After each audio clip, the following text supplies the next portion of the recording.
Hello, I'm Chris Barrow with the BBC News.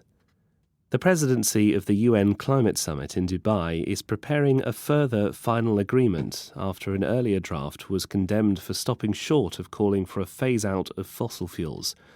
The Spanish Ecology Minister, Teresa Ribera, said aspects of the deal did not meet the aims.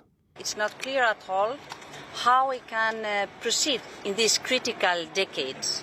And we think that it could be good to have clarity if we really want to make out of this COP what the world needs and to make out of this COP what it was supposed to be, a turning point in our climate fight.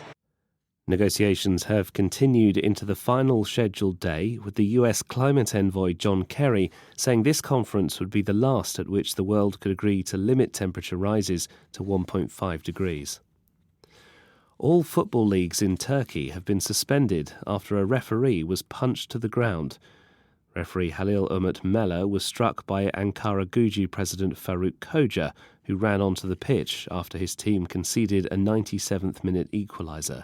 Tom Bailey reports.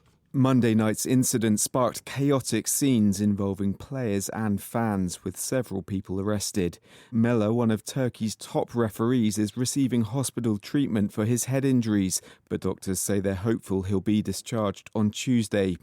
Turkey's President Recep Tayyip Erdogan has been among those to condemn the ugly scenes which took place in the capital Ankara. Announcing the suspension of upcoming matches, the chairman of the Turkish FA described it as a night of shame and said those involved would be severely punished. The United States has imposed visa restrictions on nearly 300 Guatemalan citizens. Washington accuses them of undermining democracy and the rule of law. Mimi Swaby reports. The US's new measures are intended to punish individuals trying to prevent the anti-corruption presidential candidate Bernard Arévalo from assuming office after his victory in August elections. The visa restrictions on nearly 300 Guatemalan nationals include around 100 of Guatemala's 160-member Congress. They are all accused of anti-democratic moves in Central America's most populous country. Guatemala's Attorney General has tried to invalidate Mr. Arévalo's victory by issuing arrest warrants for electoral and party officials. The president-elect called that an attempted coup.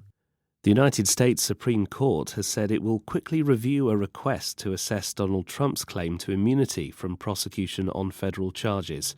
Special counsel Jack Smith said that it was of paramount public importance that the trial of Mr. Trump on charges that he tried to overturn his 2020 election defeat go ahead on schedule.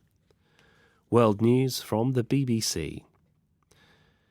The Supreme Court in the US state of Texas has overruled a lower court decision which would have allowed a pregnant woman to get an emergency abortion.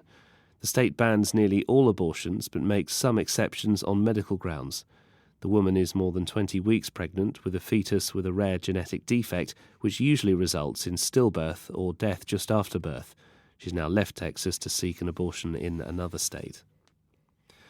The Ukrainian President Volodymyr Zelensky has rebuked Republicans in the US Congress for stopping a package of military aid submitted by President Biden. Mr. Zelensky said such a delay was being cheered by the Kremlin and Vladimir Putin. Barbara Pletasher reports. Almost exactly 1 year ago, Volodymyr Zelensky got a standing ovation here while addressing a joint session of Congress. But since then, a growing number of Republicans have started questioning America's billions of dollars in military aid to Ukraine. Now the money is running out, and President Biden has failed to get Congress to approve more.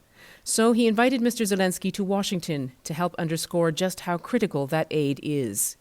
In a speech at the National Defense University, the Ukrainian president described his country as the front line in a wider Russian war against global freedoms. Israel's defense minister has said his country has no intention of staying permanently in the Gaza Strip. Yoav Gallant said they were open to discussing who could control the Palestinian territory as long as it was not a group hostile to Israel. He spoke on another day of fierce clashes. The American sprinter Noah Lyles has been named Men's Track Athlete of the Year, with Kenya's Faith Kipyegon taking the Women's Award. Lyles won 3 gold medals at this summer's World Championships in Hungary, while Kipyegon set 3 individual world records at 1,500 metres and the mile. That's the latest. BBC News.